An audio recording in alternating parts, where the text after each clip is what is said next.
प्रिय छात्रों, आप सभी लोगों को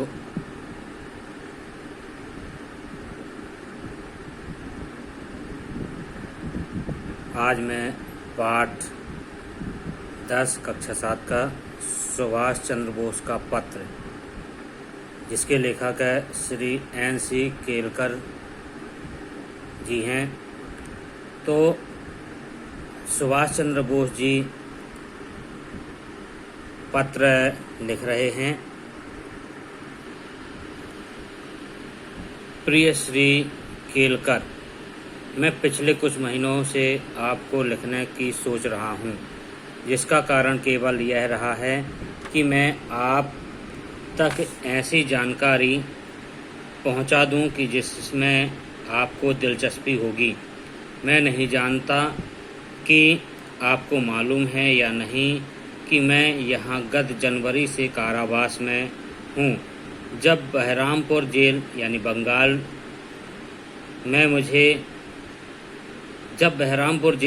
बंगाल से मुझे मांडले जेल के लिए स्थानांतरण का आदेश मिला था, तब मुझे यह स्मरण नहीं आया था कि लोकमान्य तिलक ने अपने कारावास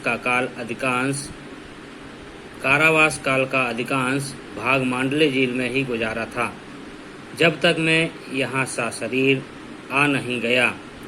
तो पत्र के माध्यम से सुभाष चंद्र बोस जी बतला रहे हैं कि मुझे बहरामपुर जेल से मांडले जेल के लिए स्थानांतरित कर दिया गया है, और तब मुझे यह ज्ञात नहीं था, ध्यान नहीं था कि यहाँ पर लोकमान्य तिलक ने अपना अधिकांश जेल मांडले जेल में गुजारा है, और चारदीवारी में यहाँ के बहुत ही हतोत्साहित कर देने वाले परिवेश में स्वर्गीय लोकमान्य ने अपने सुप्रसिद्ध गीता भाष्य ग्रंथ का प्रणयन किया था। तो यहीं पर लोकमान्य तिलक जी ने अपना प्रसिद्ध ग्रंथ गीता भाष्य, जिसकी रचना की थी। मेरी नम्र राय में उन्हें शंकर और रामानुज जैसे प्रकांड भाष्यकारों की श्रेणी में स्थापित कर दिया है। तो जैसे शंकर और रामानुज जी प्रकांड भविष्यकर्ता भाष्यकार यानी कि भाषा को आकार देने वाले विद्वान थे, उसी तरह लोकमान्य तिलक भी उन्हीं श्रेणी में आते हैं। जिस वार्ड में लोकमान्य रहते थे वह आज तक सुरक्षित है, यद्यपि उसमें फेरबदल किए गए हैं और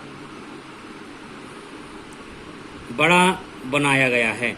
तो जहाँ पर लोकमान्य तिलक जी रहे हैं उसमें फेरबदल तो हुआ है और उसे बड़ा भी बना दिया गया है। हमारे अपने वार्ड की तरह वह लकड़ी के तख्तों से बना है, जिसमें गर्मी में लू और धूप से, वर्षा में पानी से, शीत ऋतु में सर्दी से तथा सभी ऋतुओं में धूल भरी हवाओं से बचाव नहीं हो पाता। तो यहाँ पर ये जेल है, यहाँ पर हर ऋतु का अपना अलग ही आनंद है। कहने का तात्पर्य कि गर्मी हो तो यहाँ पे धूप और गर्मी बहुत सताती है, वर्षा में पानी आता है और शीत ऋतु में सर्दी बहुत लगती है। मेरे यहाँ पहुँचने के कुछ ही क्षण बाद मुझे उस वार्ड का परिचय दिया गया। तो जब मैं यहाँ पर आया, यहाँ पर रहा, तो यहाँ के रहवासियों ने हमें बतलाया कि यहाँ पर ऐसे महापुरुष अपने कुछ क्षण बिता चुके हैं। मुझे यह बात अच्छी नहीं लग रही थी कि मुझे भारत से निष्कासित कर दिया गया था।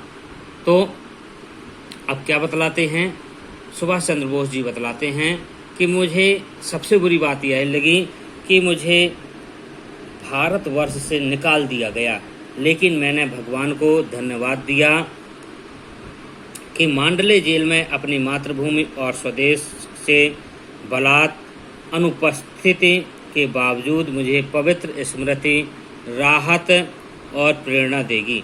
तो पहले मुझे लग रहा था कि मुझे अपने भारत देश से अलग कर दिया गया है, परंतु जब मैं यहाँ पे आया पता चला कि ऐसे महापुरुष यहाँ पर रहे हैं, अपना जीवन यहाँ पर बिताया है, तो मुझे अपने देश से भी ज़्यादा बढ़कर यहाँ पर प्रेरणादायी स्रोत मिल चुके हैं। मुझे यहाँ पर आत्मशक्ति प्राप्त हो रही है। हालांकि आज ये यहाँ पर अनुपस्थित हैं, उपस्थित नहीं हैं, इसके बावजूद भी मुझे एक अलग एहसास हो रहा है। ऐसे ही अन्य जेलों की तरह यह एक ऐसा तीर्थ स्थल है जहाँ भारत का एक महानतम सपूत लगातार 6 वर्षों तक रहा है। तो जो ये जेल है, मुझे जेल नहीं लग रहा है, यह एक पवित्र तीर्थ स्थल की तरह लग रहा है। क्यों लग रहा है? क्योंकि देश की रक्षा के लिए जिन महापुरुष को कारावास हुआ था वो यहाँ पर रहे हैं, यहाँ की मिट्टी को पवित्र किया है।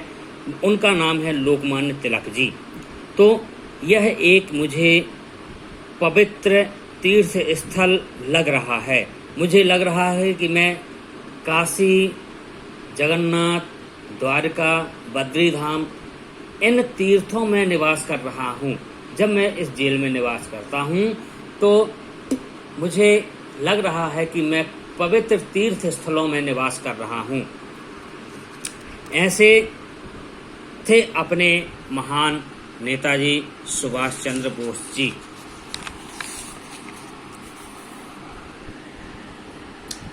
हम जानते हैं कि लोकमान्य ने कारावास में 6 वर्ष बिताए, लेकिन मुझे विश्वास है कि ये बहुत कम लोगों को यह पता होगा कि उस अवधि में उन्हें किस हद तक शारीरिक और मानसिक यंत्रणाओं से गुजरना पड़ा है। तो कहने को तो ये मात्र 6 वर्ष के लिए ही कारावास में आए थे, पर इस अवधि में अंग्रेजों ने इनको इतनी प्रताड़ना दी, इतना इन्हें मारा, हर तरह से परेशान किया कि ये अपने देशभक्ति से अलग हो जाएं। पर जितने भी अंग्रेजों के बैत और कोड़े पड़ते थे, उतना ही उनके अंदर देशभक्ति का जज्बा बढ़ता जाता था। वे यहाँ एकदम अकेले रहे और उन्हें कोई बौद्धिक स्तर का साथी नहीं मिला, तो इन्हें यहाँ पर अकेले किया गया, किसी को मिलने नहीं दिया। इस तरह से उनका बौद्धिक स्तर का, जिस स्तर के वो थे विद्वान, उसी स्तर का यहाँ पर इन्हें कोई भी साथी नहीं मिला। मुझे विश्वास है कि उन्हें किसी अन्य बंदियों से मिलने जुलने नहीं दिया जाता था। तो अब बतला रहे हैं कि लोकमान्य तिलक जी को अन्य किसी बंदियों से मिलने नहीं दिया जाता था। क्यों नहीं मिलने दिया जाता था? क्योंकि इनके अंदर एक ऐसी ज्योत थी, एक ऐसी आभा थी जिससे अन्य बंदी भी प्रभावित हो जाते थे। इस कारण से उन्हें अन्य बंदियों से मिलने जुलने नहीं दिया जाता था। उनको सांत्वना देने वाली एकमात्र वस्तु किताबें ही थी। तो अब उनका समय कैसे व्यतीत हो? तो मात्र किताबें थी। वे एक कमरे में एकदम एकाकी रहते थे। एकाकी यानी अकेले रहते थे, ना किसी से बोलते थे और ना ही किसी से कुछ बातें करते थे। यहाँ रहते हुए उन्हें 2 या 3 भेंटों से अधिक का मौका नहीं दिया गया। यदि कोई इनसे मिलने आता भी था तो ज़्यादा से ज़्यादा 1 बार मिले या कि फिर 2 बार। ये भेंट भी पुलिस और जेल अधिकारियों की उपस्थिति में हुई होगी। तो जो भी भेंट होती थी, एक और पुलिस का अधिकारी रहता था। अब बातें करो जो भी करनी हो, कोई अपने देश के प्रति बातें ना कर रहे हो, इसलिए पुलिस अधिकारी उनके पास हर पल रहते थे, जिससे वे कभी भी खुलकर और हार्दिकता से बात नहीं कर पाए होंगे। अब मेरा मानना है कि जिस तरह ये यहाँ पर थे, उस स्थिति में ये किसी से भी अच्छी तरह से बात नहीं कर पाए होंगे। उन तक कोई भी अखबार नहीं पहुँचने दिया जाता था। अखबार का तात्पर्य देश के समाचार। उनकी जैसी प्रतिष्ठा और स्थिति वाले नेता को बाहरी दुनिया के घटना चक्रों से एकदम अलग कर देना एक तरह की यंत्रणा ही है, और इस यंत्रणा को जिसने भुगता है वही जानता है। इसके अलावा उनके कारावास की अधिकांश अवधि में देश का राजनीतिक जीवन मंद गति से खिसक रहा था। तो जब ये जेल में थे तो भारत को स्वतंत्र कराने की प्रक्रिया मंद गति से चलायमान थी। इसके अलावा उनके कारावास की अधिकांश अवधि में देश का